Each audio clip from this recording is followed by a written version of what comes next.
everybody, what your memory of the first time you met Gene? When you were auditioning and casting? Who cares, really? Give me one song, Marina, then we'll... All right. The first time I met Gene Roddenberry was when I had my first callback for Next Generation. I was, I don't know if I had turned 14 yet, or if I was about to turn 14. And I remember, I was a huge Star Trek fan before I worked on Next Generation. I'd been into science fiction and fantasy and horror and genre stuff my entire life. So when I got to go audition to be on Next Generation, I went and met Gene Roddenberry for the first time, and it actually gave me, I messed up my audition because I just geeked out in the room. I had a really bad audition, and after the thing was over, I called my agent from a payphone. Kids, ask your parents. And I said, I just don't think I did a very good job, and because I was just so excited to meet him. And apparently they had called her and said, we don't think he did a very good job, but we think he could be better. So I got to go back in later that afternoon. And that was the beginning of what became a really wonderful relationship with Gene for me.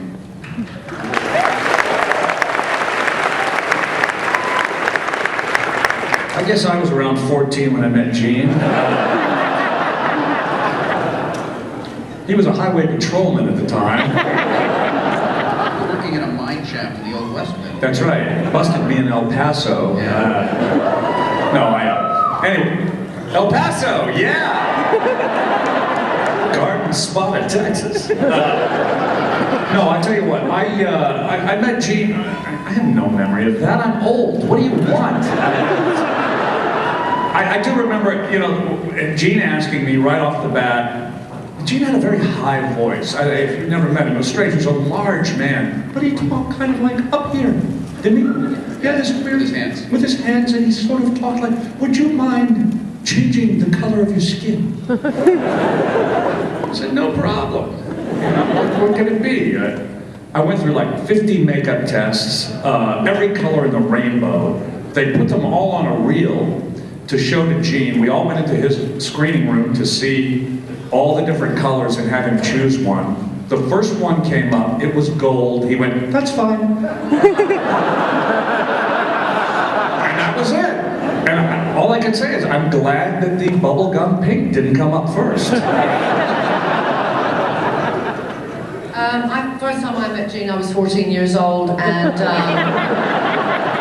well, not quite 14. Well, obviously, I was very young, because I'm only 39 now. It's exciting. Marina and I are both turning 40 this year. Both turning 40 this year, Will. And you look good. Thank you, Sophia. I met him at the auditions, although I didn't know who he was. I have to say, I know you're all going to hate me, but I wasn't a big Star Trek fan. Ooh, I know. In fact, it was kind of ironic because about 2 months before I started auditioning, a friend of mine came to visit me from England, and she wanted to go and see Star Trek 4 The Voyage Home.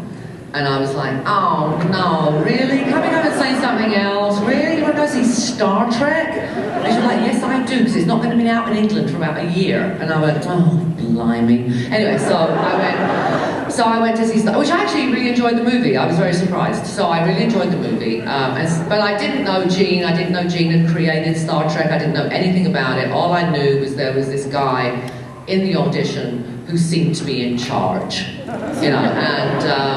But after I got cast, obviously, all my fellow thespians were like, what do you mean you don't know who Gene Roddenberry is? And I had to do some homework, and he was really a dirty old man.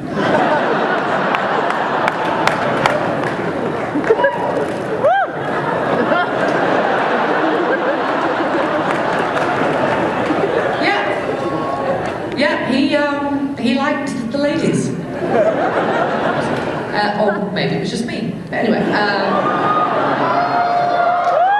But no, he did. He had an eye for the ladies, but that was all he had. Just an eye. No hands, no feet, no nothing, right? Just the eyes.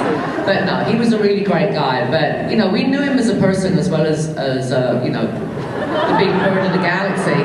And he was a really cool guy who used to sneak off to the Bel Air Country Club to have a drink and eat chocolate because he wasn't allowed to by Major. So he was just a regular guy who, you know, tried to do things behind his wife's back.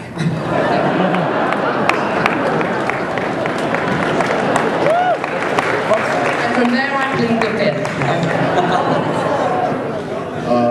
When I met Gene, he was 14. Actually, the first audition, unlike these guys, they had, I don't know about LeVar, but most of them had like many auditions. Did you have a lot of auditions? I had three. Three, okay, yeah, because I had two. And the second one, the first and second one I met, there was Gene in the room. I didn't actually meet him, but they said, "Oh, here, Michael, this is Gene Roddenberry and Bob Justman, and I think Pike, or one of those guys, was in there too." And that was the first time I met him. And like Wil, I was a big fan of the original, so when I met him, I was cool, but I was excited inside. It was kind of neat. And that was it. Actually, the very interesting thing was that they said, "Okay, thank you very much." They said, "Michael, could you wait outside because there's a video you gave us, and you know your audition video, and we want to give it back to you." And I didn't think anything about it. I just went, "Yeah, okay." And I went outside, and they told me right after the audition that I had the part, and then that day they sent me to see Westmore. So that day that they chose me, I went in to do my makeup with Westmore, did all the prosthetic stuff that he had to do. So that was it. What was on the tape? Episodes of Chips? I think it was him as the extra on the Mary Tyler Moore show. You know, Some of your finest work. You know, I'm going to erase the pictures of you guys. Let me see. Yeah, LeVar. No. I was a big fan of Chips. Well, you know, no. That was just Right? Who didn't love Michael Dorn on Chips? LeVar said, they were ragging me about it. They said, "Oh, you know, yeah, your lines on Chips, you remember all your lines." I said, "I only had 2 lines. It was go get 'em Ponch, and it's okay, I'm all right, go get 'em Ponch." That was it. You were my favorite Chip. You really were. Still, by the way. Sorry, I'm Team Grossi.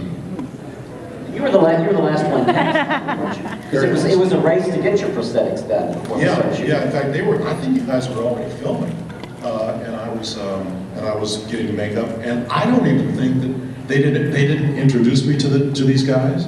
Took us a year to speak to you, didn't it? No, barely.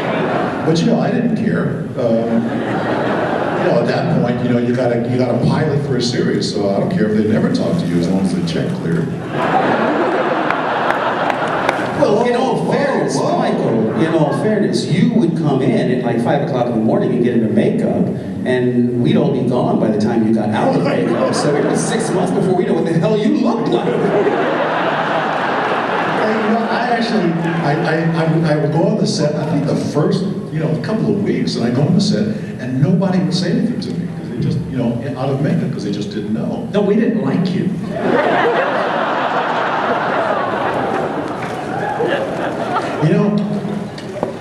I feel like, I'm the Hun flying over, England, and they got just taking shots at me. Welcome to being on a panel with Brent. Yeah, no, it was very interesting. I mean, they just stuck me on the bridge one day. That was my first thing. They just stuck me up there and didn't say anything. And I think these guys are probably going, "What is that?" and that was it. But after a while, they kind of knew I was going to be around, despite all their best efforts. So yeah, it was very interesting. But I was the last one. I mean, it was just an afterthought. In fact, the story goes is that I said, I called and I said, I really want to do Next Generation. And my agent called and they said, no, we're sorry. It's already cast. We'll see you if there's something open for you later. That means, don't call us, we'll call you. And I went, okay, fine. And then 2 weeks later, I got a call. They said, oh, they want to see you as a part of a Klingon. And my agent said, what's a Klingon? I said, don't worry, I'll take care of it. That was it. I don't know that I was the first person. I was cast early. Yeah. I had actually met Bob Justman a few years before, several years before. My best memory of Gene is him taking me to lunch not long after we started. And like Will and Michael, I was a huge fan of the original series. So it was a real thrill to be invited to lunch with Gene. And what I took away from that afternoon was just how surprised I was at how human he was. Because in my mind, he was this great visionary who had created something that I loved really dearly and I knew was popular all over the world. But to see him eat and drink, Some mortal guy. dribble out of the side of his mouth, drop crumbs, He had egg salad on his tie, didn't he? a lot. Would you like some egg salad? I'll have an order of egg salad. We knew what was coming next. The tie was going to be covered in it.